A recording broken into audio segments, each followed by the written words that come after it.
Hey everyone, it's Asia Dang, and today we're going to be talking about what else? Budgeting, but more specifically, 5 different budgeting methods that you can use in 2023 to get your finances right. There are a ton of different budgeting options out there, which is both a good and a bad thing. Some are simple, some are complicated, some will just simply not work for you, period. Now, the cool thing is that you can test them all. You can test every method that I'm gonna talk about today, try it out for a couple months. If you don't like it, toss it aside, try a different one. So that is the good thing about having a lot of options for budgeting. However, the bad thing is that there are a lot of budgeting options. So you need to figure out the one that works perfectly for you. It's kind of like a Goldilocks, this is too hot, this is too cold, this is perfect situation. I'm gonna upload a new how to budget video very soon. In the meantime, check out the old ones in the cards, but I wanted to do this video first because I think I need to give you guys time to figure out what budgeting technique that you want to try and what works for you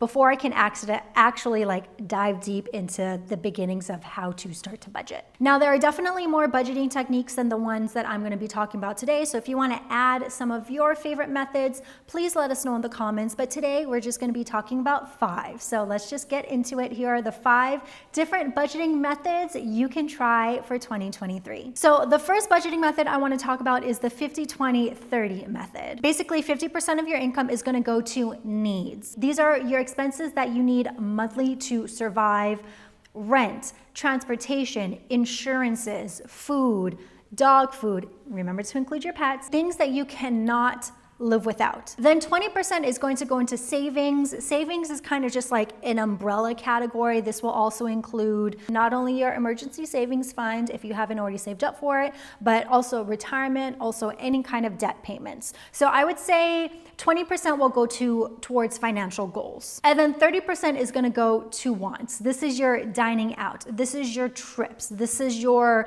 spa day and your shopping sprees. That is 30% of your income. So the pro of this is that it's very simple to maintain, right? 50, 20, 30. 50 to needs, 20 to financial goals, 30 to wants. Very easy to break down, very easy to understand, very easy to use for any type of income that you have. What is also good about this is you don't have to budget for every single category because you have those umbrella categories, right? So if you're not someone that's like always into like budgeting per category like I kind of am, then this is like a good general. So for instance, if you have the master plan planner, as you can see, I'm someone that likes to budget per category. It just makes me feel a little bit more secure in my expenses. So I have one for food, one for transportation, one for dogs, one for personal. But during the 50-20-30 method, you don't necessarily have to go into this. I mean, you can if you still want to do the method, but you really don't have to because these are just kind of like broad categories. The only thing that you have to be careful of is overspending because it kind of gives you a little bit more flexibility than some of the other methods we're going to be talking about. It could be easier for you to overspend a little bit over here, which will make it hard for you to maybe put 20% towards your financial goals. So just something to look out for. I think, again, it's a very easy to understand method, as is actually everything that we're going to be talking about today. So again, play around with it. I think that 50-20-30 is a good method for anyone. And yeah, you should try it out. The next method we're going to be talking about is the cash only method. And this method is as it sounds. You only use cash, period. You very much have to know how much you want to spend and where. Building your initial budget is going to be so important for the cash only method because basically at the end of the month, if you've spent all of your money for like a food category and you have no more cash left, then you're kind of like done for the month. I don't know what you're gonna do, but you have no more money left to spend for food. So knowing your budget is incredibly important for the cash only method. This is definitely a per category kind of budget situation. So you're gonna go through your budget and say, I'm gonna take out $200 for food, which would definitely not be enough for me, $100 for dogs, 100 for fun, 100 for transportations, all the way down the line through all your categories. And then you physically go to the ATM and you pull out money for those categories. Again, it's called the cash envelope system as well, because people actually get envelopes, write on the front of the envelope food or transportation, and put that money in those envelopes. Just to make it very clear, like, this is how much I'm spending on food. This is how much I'm spending on transportation, and yada yada. If you're someone who is constantly overspending, this is the method for you. Put away the debit card, definitely put away the credit card. In fact, give your credit card to someone else and hide them, and make them hide it from you so you don't use it, and take out cash, because this is going to force you to stick to your budget, because you have no other option than to stick to it, actually. This is a very rigid budgeting method. It is actually the method I used when I first started my debt-free journey a couple years ago, and it just flat out didn't work for me for a couple reasons. One, I don't like carrying cash. I mean, my wallet is like a card wallet, so it was just very inconvenient. A lot of places in LA don't accept cash, but I have heard that there are people that will take reloadable debit cards and get one for each category as a way to work around places that don't accept cash, which I think is a really good option for you. But for me, it was just like a little bit too rigid. I didn't like it. It made it very stressful for me personally. Budgeting and spending money, it actually gave me a ton of anxiety when I would go shopping. So it just wasn't for me. That to say, it might be for you. It might work for you if you need that kind of structure.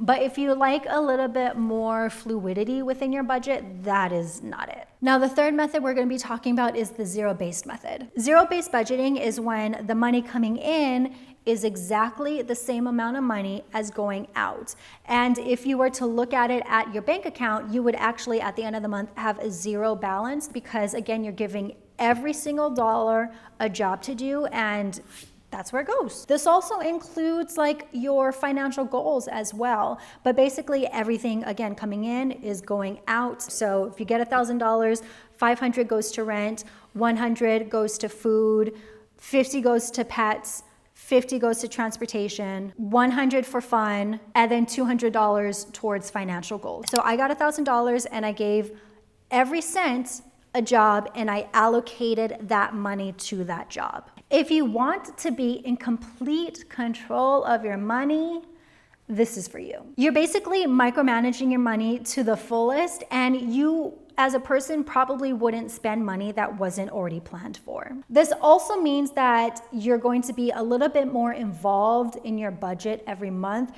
You're going to redo your budget monthly, because things change per month, your spending changes per month. You're gonna have to deep dive into your spending every week, maybe even every day, just to make sure that the money is going where you want it to go. So it's a little bit more intense of a budgeting method, but you know, someone like me, I actually like that. I like to be in control of my money, even though, I mean, we'll talk about my method, but my method is a mix of various methods, because I like that control, but I also need a little bit of freedom, which I know doesn't make a lot of sense, but you'll see. But yeah, this can be very time consuming. So if you don't want to spend too much time on budgeting every week, every month, maybe not for you. Now, the next method we're going to talk about is value-based budgeting. This one is fantastic for those of you who already have a really good grasp on your budget, have a good grasp on money, and basically have your financial basics down, because this definitely gives you a little bit more freedom to spend on things that you actually want to spend on. So you're going to write down a list of expenses, write down every single thing, every single category that you spend on every month. And you're basically just going to rearrange them from what you value the most to what you value the least. So what are things that you love to spend your money on? Is it travel? Is it food?